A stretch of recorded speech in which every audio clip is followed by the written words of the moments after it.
नमस्कार सुदर्शन न्यूज में आपका स्वागत है। मैं हूं मुकेश कुमार और आज इस विशेष प्रोग्राम में हमारे साथ बात करने के लिए मौजूद है बंगाल की बेटी नाजिया इलाही खान।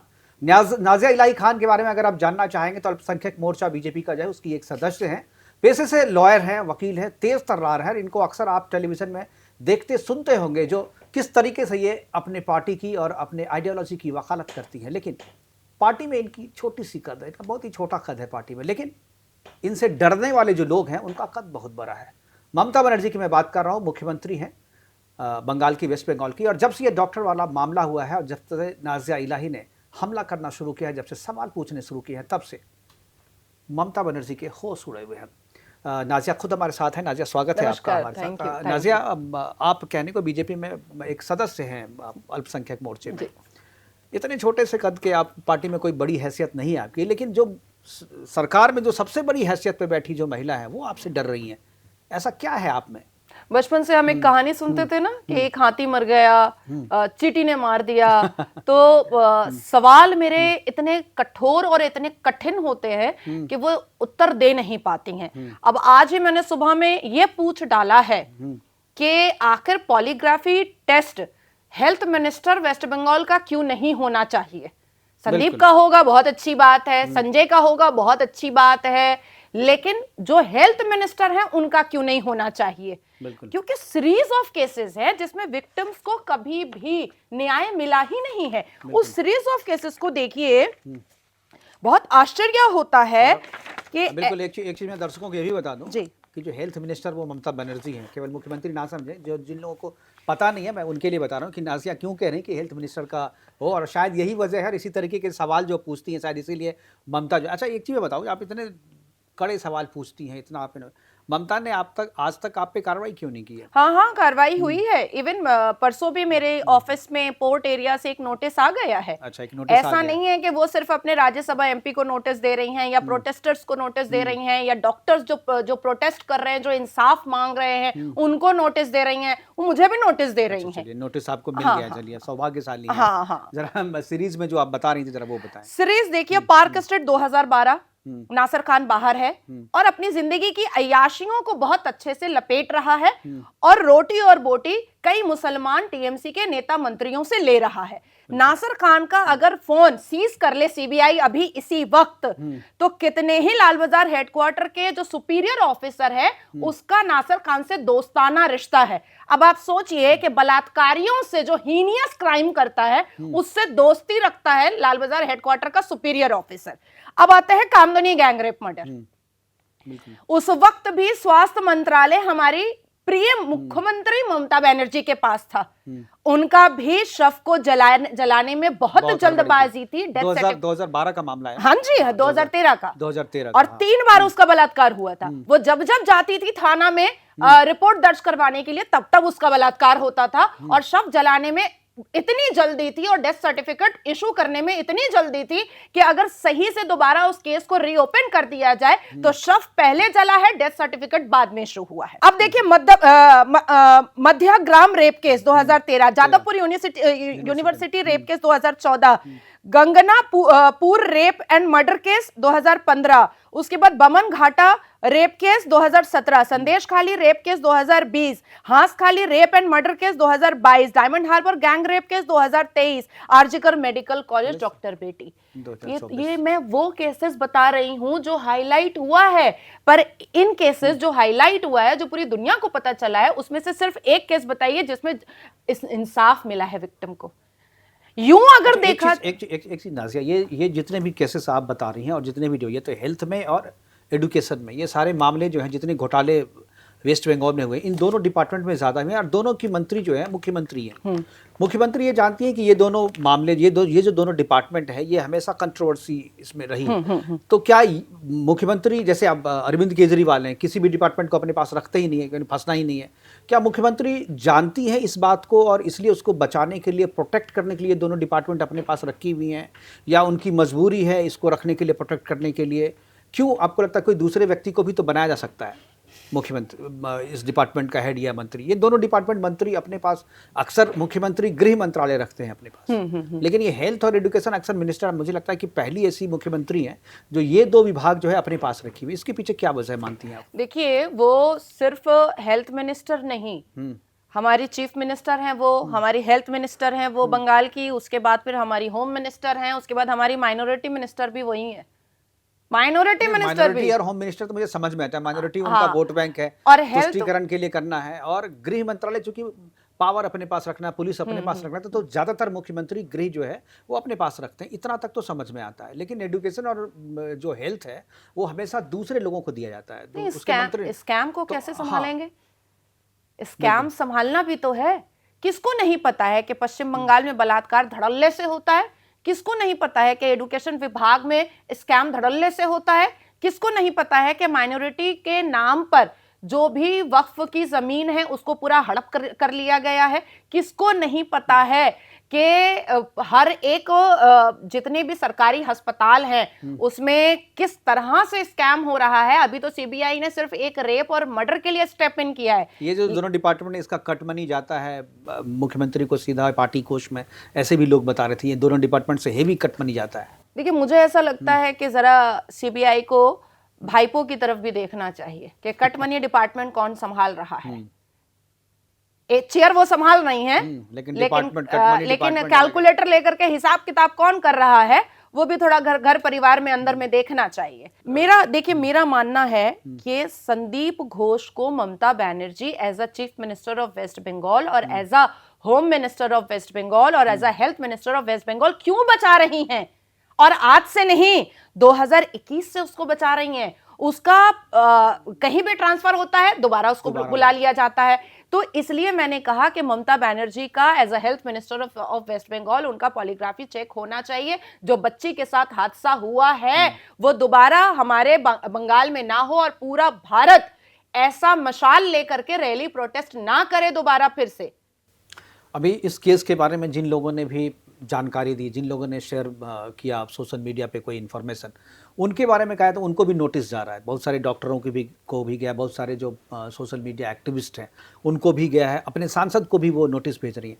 जिस तरीके से आप बोल रही हैं जी। जो रेप के बारे में, जो पहले मर्डर हुआ, पहले रेप हुआ, उसके बाद रेप हुआ, इससे क्या आप डर नहीं लगता कि आपको भी पुलिस समन करेगी, बुलाएगी? और ये आप श्योर कैसे हैं कि जो बात आप कह रही हैं वो सच है? सबसे पहले तो कि मैं अल्लाह के अलावा किसी से डरती ही नहीं।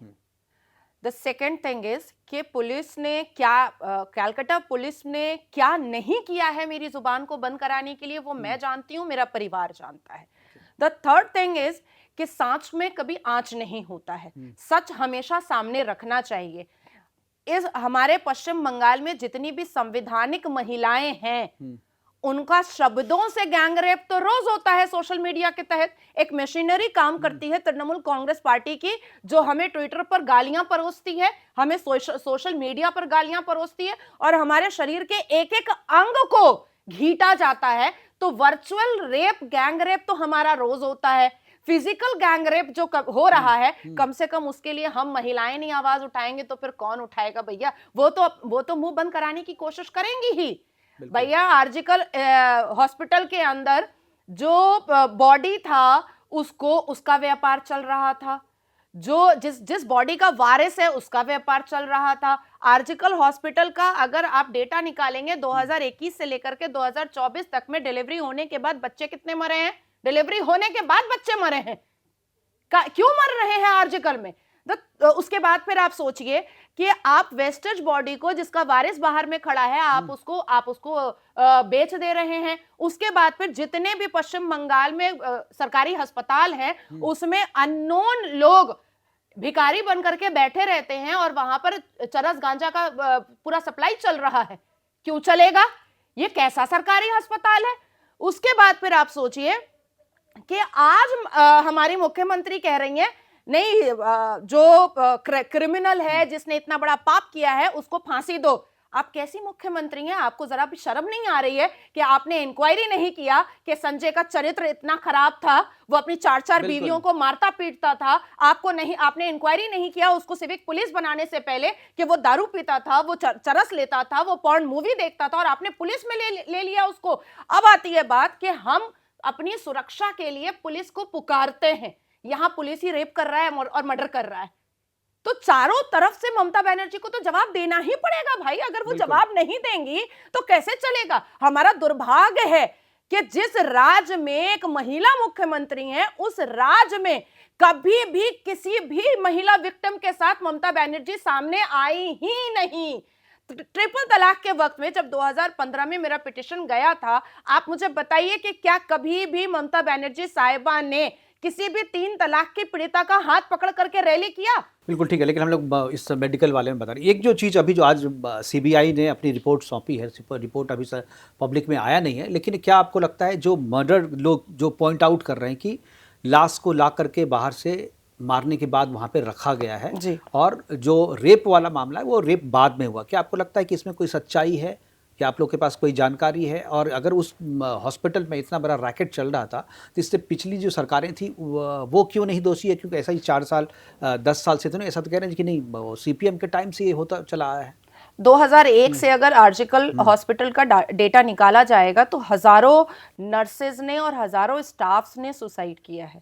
क्या पता वो मर्डर था, क्या पता उनको मेंटली टॉर्चर किया गया है, क्या पता उनको ब्लैकमेल किया गया है, क्या पता उनको धक्का दिया गया है। देखिए, वेस्ट बंगाल में जितने भी बलात्कारी माइंडेड के लोग होते हैं, उनको ये फर्क नहीं पड़ता है कि वो 5 महीने की बच्ची है या वो डेड बॉडी है या वो 72 साल की एक ज़ईफा औरत है। हमारे यहाँ चर्च के अंदर 72 साल के नन का भी रेप हुआ है। नदिया में पंचायत इलेक्शन के दौरान 68 ईयर सीनियर सिटीजन का रेप हुआ है और उसके पोते को रस्सी से बांध करके चेयर पे बैठा करके सामने में रेप हुआ है। तो हम क्यों ना माने कि जो डॉक्टर बिटिया थी उसके मरने के बाद भी उसका रेप हुआ है? हम क्यों ना माने?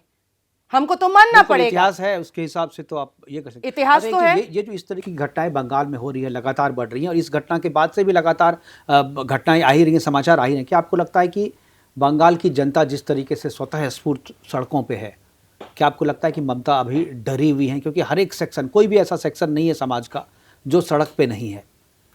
बिल्कुल वो डरी हुई हैं। और जिस दिन उन्होंने एक मिছিল निकाला था, एक रैली निकाला था, उस दिन मुझे याद है कि मैंने बंगाली चैनल को रिएक्शन दिया था कि आज ममता ने ममता को डॉक पे खड़ा किया है। आज ममता ने ममता से पूछा है कि तुम्हारी सरकार में इतना बलात्कार क्यों? ममता ने ममता से पूछा कि तुम महिला हो, तुम्हारी सरकार में महिला क्यों सुरक्षित नहीं है? ममता ने ममता से पूछा, अरे तुम तो होम मिनिस्टर भी हो, तो बलात्कारी पुलिस को तुमने ज्वाइन कैसे करवा लिया? ममता ने ममता से पूछा कि क्या इंसाफ के लिए खड़ी नहीं होगी एक मुख्यमंत्री के हिसाब से या एक पुलिस मंत्री के हिसाब से? तो उनका जो हेल्पलेसनेस है वो दिखाई दे रहा है, उनका जो डर है वो दिखाई दे रहा है। और एक बहुत महत्वपूर्ण बात मैं कहूंगी कि उन्होंने एक बात कही है कि इसको किसी भी तरीके से कोई कॉम्युनल ना करे। दीदी, आप क्यों ये बात लेकर के आई हैं? क्या कोई मुसलमान मंत्री का बेटा था? क्या बलात्कार में और कोई भी इन्वॉल्व था क्या? अब आती है बात कि सीबीआई को बहुत छोटी सी चीज है लेकिन पकड़ना चाहिए कि टीएमसी से रिलेटेड किसके किसके बेटे और भतीजे ने फ्लाइट पकड़ करके दुबई और शारजा का टिकट कटाया है, कौन कौन गया है विदेश, उनको भी एक्स्ट्रेडिट कर करके लेकर आने की जरूरत है। बिल्कुल, समय की कमी है। आखिरी सवाल मैं पूछ रहा हूँ, जो राज्यपाल यहाँ पर आए हैं और गृह मंत्रालय को अपनी रिपोर्ट सौंपी है, क्या आपको लगता है कि राष्ट्रपति शासन बंगाल में लगना चाहिए? क्या आपको लगता है कि सरकार से काम नहीं चल रहा है?